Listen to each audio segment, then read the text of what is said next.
Morte. Primeira coisa a falar da morte é o seguinte: todos nós vamos morrer. Óbvio isso? Sabe que não é tão óbvio? As pessoas esquecem, faz de conta que não vai morrer. Tá tudo bem, tá tudo ótimo. Não quero pensar na morte. Por que mesmo? Ah, porque é uma coisa complicada. Eu não quero ir embora daqui. Por que mesmo? Né? Ah, porque é ruim morrer. Por que mesmo? Quem disse que morrer é ruim? Primeiro assim, você querendo ou não, gostando ou não, você vai morrer. Como já morreu uma série de vezes, como vai renascer uma série de vezes. Então compreender isso como um fato da vida já é mais de meio caminho andado. Tirar um pouco do peso da morte, tirar um pouco dessa coisa fantástica que é a morte, que eu não quero discutir e vai longe. Discutir a morte é fundamental. Se a gente quer compreender a morte, se a gente quer morrer bem, se a gente quer lidar bem com a morte nossa e dos demais, é bom discutir o assunto. Né? E aí como é que o Espiritismo compreende a morte? Como um fato da vida, como foi dito. É uma coisa que faz parte. Desde o momento que você nasceu, está dito que você vai morrer. Pode ser aos 12, aos 36, aos 82, aos 107 hoje em dia. Né? Como lidar com a morte? Primeiro, a gente se preocupa muito em ganhar dinheiro para ter uma vida confortável. A gente não se preocupa tanto em ganhar conhecimento para ter uma morte confortável. E dá para ter uma morte confortável. É a morte que não está misturada com uma série de erros que a gente tem. O apego é um dos problemas da morte, por exemplo.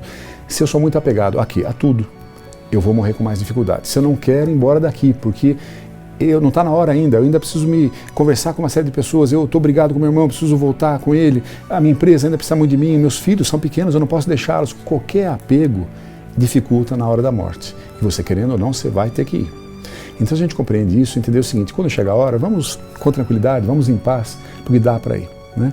Como lidar com a morte do outro? Mesma coisa, o apego também é complicado. Ah, você foi embora, me deixou aqui, minha vida agora fica complicada. Claro que a tristeza é compreensível, a surpresa é mais compreensível ainda. Do dia para a noite, já aquela pessoa que estava comigo até agora não está mais. Essa surpresa dá um susto, o vácuo da ausência é compreensível. Né? Mas só isso? A tristeza ela é boa enquanto ela é genuína. Aquela tristeza feita para mostrar para os outros quanto eu gostava daquele que foi embora, é falsidade, não precisa disso. E tem esse caso também. Então vamos pensar um pouquinho, a gente fala a perda daquela, perdi um filho, perdeu mesmo? Quem disse que perdeu? Né? Quando eu tenho um desencarne de alguém conhecido, de um grande escritor, um grande cientista, um grande ator, fala, foi uma perda para o teatro brasileiro, foi uma perda para as artes brasileiras, uma perda para a política brasileira. Quem disse que foi uma perda? Se a pessoa foi uma pessoa relevante, que fez boas coisas enquanto estava encarnado aqui, cumpriu seu papel, foi um ganho tremendo ter essa pessoa conosco aqui naquele momento. Ah, mas morreu cedo. O que quer dizer morrer cedo? Quanto que é cedo? 36 é cedo? 45 é cedo? 82 é cedo ou 12 é cedo? Não tem essa coisa de morrer cedo, morrer tarde. Porque a pessoa morre no tempo que ela precisar morrer. Ela vive o tempo que ela precisar viver. Não mais nem menos que isso. Né? Outra coisa é a qualidade da vida. A gente quer viver muito. Sêneca fala isso. A gente se preocupa em viver muito e não em viver bem. Quando viver muito não está no nosso controle. O viver bem está. Então vivamos bem enquanto a gente está aqui. O que quer dizer viver bem? Primeiro consigo mesmo. Se compreendendo, se estudando, se gostando. Olha que legal, já atuava assim, agora estou assado, já melhorei meu modo de... Estou menos nervoso, estou menos agressivo, estou mais assim. Quando a gente domina o nosso modo, vai começando a mexer o jeito como a gente é, isso é um prazer, uma satisfação enorme. Então convivamos bem conosco mesmo. Convivamos bem com o outro, né? Ser útil ao outro, tudo isso é parte do viver bem e vai fazer diferença na hora da morte nossa.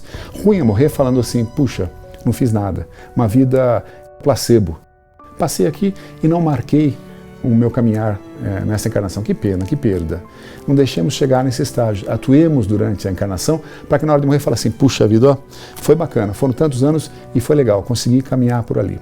Com relação à pessoa que morre, como é que eu falo com ela, por exemplo? Fala como falou sempre. Morreu seu irmão, morreu sua mulher, morreu seu filho, você vai começar a falar, querida irmã, vós que morrestes, que é isso? Para que isso? Não é assim.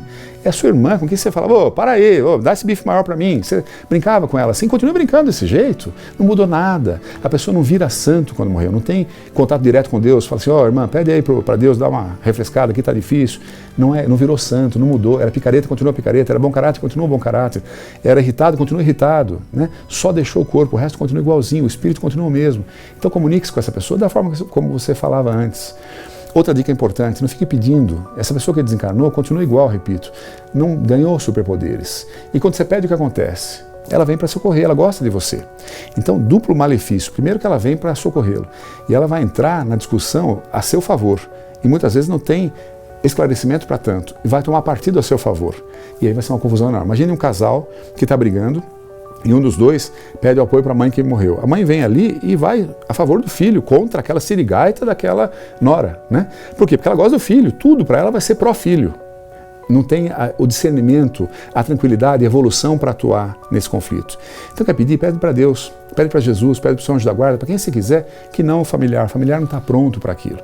A segunda coisa ruim de você pedir é que você impede essa pessoa de continuar a vida dela. Quando ela desencarnou, acabou aqui. Nesse momento não tem mais o que ela fazer aqui. Ela tem muito a fazer até o próximo encarne dela. Tem que aprender muita coisa, tem que cuidar muito de si. Deixa ela aí. Não traga ela de volta para cá. Se você se lembra de Dona Flor e seus dois maridos, a grande obra de Jorge Amado, acontecia isso. Ela chamava, Dona Flor chamava o ex-marido, o Vadinho, e ele voltava. E atrapalhava, porque a relação do casal ali ficava meio tumultuada pela presença dele. Quando você chama frequentemente aquele ser que foi, volta. E aí é uma confusão. Deixou de continuar a sua própria vida, ele tem obrigações para com ele mesmo, ele tem que estudar, evoluir. É hora dele ir. Não trava, não seja você a pessoa a trazê-lo e mantê-lo aqui. Mesmo que você não peça, às vezes ele vem. Por quê? Imagine uma mãe que desencarnou e deixou filhos pequenos. Você acha que ela vai embora tranquila? Fala, agora não é problema meu mais, as crianças que se virem, alguém que cuide. Não é assim, ela é mãe, ele é pai.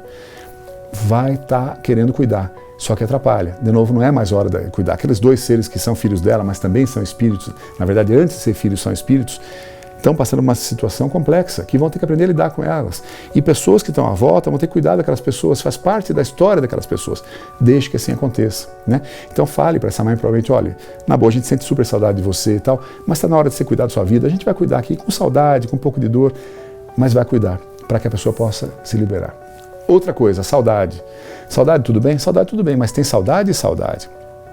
Tem a chamada saudade boa. O que é saudade boa? Que ela fala, mas era legal. Lembra quando a gente ia pra praia? Nossa, a gente ia de Kombi, lembra lá na década de 60? Era um horror, quebrava a Kombi toda hora, e dá risada, a gente levava o papagaio, o cachorro, o periquito. Essa é uma lembrança gostosa, é uma saudade agradável. Nossa, eu lembro tanto quando você falou pra mim aquela coisa, até hoje está na minha cabeça, isso me ajuda na minha vida aqui. Essa é uma saudade boa, é uma homenagem quase àquela pessoa. É o reatamento do amor que une esses dois seres. Essa é boa saudade. E qual é a má saudade, então? É aquela saudade azeda, pesada, que traz de volta, que derruba, ancora a pessoa aqui. Ai, você me deixou, isso está acabando com a minha vida, eu não aguento mais sozinha, eu estou aqui nesse mar de lágrimas que está, eu quero ir também, e foi muito ruim, e você morreu muito cedo, foi uma injustiça. Tudo isso, se aquela pessoa pode perceber isso, só contribui para ela achar também que foi uma injustiça, também que não era hora de ir, também que está tudo muito ruim, também que ela tem que voltar a cuidar. É uma âncora a segurar aquela pessoa, não sejamos nós a pessoa a usar essa má saudade contra aquela pessoa que a gente diz que ama. Na verdade, talvez tenha mais apego do que amor. Amor é querer o bem do outro, apego é trazer para cá.